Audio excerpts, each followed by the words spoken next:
নমস্কার বন্ধুরা, নতুন একটা ভিডিও নিয়ে চলে এসেছি। আর আজকের ভিডিও হচ্ছে দারুণ স্বাদের কাতলা কালিয়া। তো দেখুন বন্ধুরা, 3 পিস কাতলাকে ভালো করে গায়ে হলুদ দিয়ে নুন দিয়ে মাখানো হচ্ছে। তো কাতলার গায়ে কিন্তু হলুদ হয়ে গেল, এবার তেলে ও ফ্রাই হতে গেল। তো চলুন বন্ধুরা, ফ্রাই তো হয়ে গেল। এক এক করে আমি শুকনো লঙ্কা আর জিরে ফোড়ন দিয়ে, আর তার সাথে কতগুলি পেঁয়াজ ফোড়ন দিয়ে দিচ্ছি, কুচানো পেঁয়াজ দিয়ে, আদা রসুন পেঁয়াজ গরম মশলা পেস্ট করা। তো এর মধ্যে একটু জিরের গুঁড়ো দিলে হতো, তো গোটা জিরে আমি দিয়ে দিয়েছি। সে জায়গায় ধনের গুঁড়োটা ছিল, ধনের গুঁড়ো দিয়ে দিয়েছি।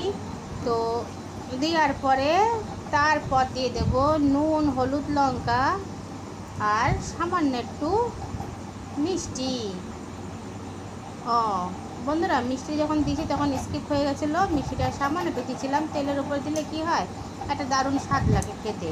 তো আমার কষানো কমপ্লিট, অল্প জলেই কষিয়ে নিয়েছি। কালিয়া চলে এসছে সোজা থালিতে। তো মেয়ে খাবার শুরু করে দিচ্ছে, বলছে আহা হা।